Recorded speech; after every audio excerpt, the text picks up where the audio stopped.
போன வேர்ல்டு கப்ல ஃபர்ஸ்ட் மேட்ச்ல இருந்து இந்தியா தோக்கவே இல்லைங்க. ஆனா லாஸ்டா அந்த ஃபைனல் மேட்ச்ல தான் தோத்துச்சு. அது எல்லாமே மாறிடுச்சு. ஆனா ஆஸ்திரேலியா பாத்தீங்கன்னா அந்த ஃபைனல் மேட்சை செமையா பிளான் பண்ணி சூப்பரா விளையாண்டாங்க. அந்த லாஸ்ட் மேட்சும் ஜெயிச்சிட்டாங்க. ஸோ எந்த ஒரு விஷயத்தையும் பிளான் பண்ணாம பண்ணா இப்படித்தான். பிளான் பண்ணி ஹலோ கைஸ், நான் உங்க ராகுல் from welcome to 21 Days Entrepreneur Series. இன்னைக்கு டே 3 பிளானிங் ஒரு பிஸ்னஸ்ல எவ்வளோ முக்கியம்னு பார்க்க போறோம். இனிஷியலா லோக்கல் ஹெல்பர் ஸ்டார்ட் பண்ணப்போ நாங்க லோக்கல் காம்படிட்டர்ஸ் நிறைய பேரை ஃபேஸ் பண்ணோம் பாண்டிச்சேரியில.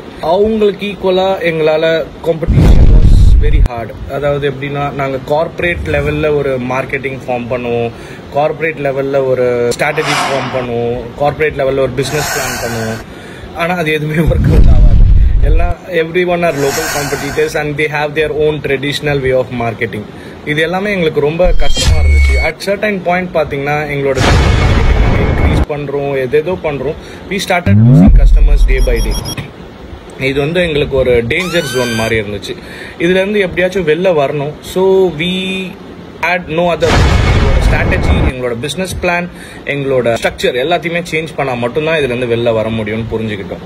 ஸோ நிறைய சேஞ்சஸ் பண்ணோம் பிஸ்னஸில். ஃப்ரம் ஆப்ரேஷன்ஸ் டு மார்க்கெட்டிங் எல்லாத்துலேயுமே சேஞ்சஸ் பண்ணோம். ஃபார் எக்ஸாம்பிள் மார்க்கெட்டிங்கில், டிஜிட்டல் மார்க்கெட்டிங்கில் ஃபோக்கஸை கம்மி பண்ணி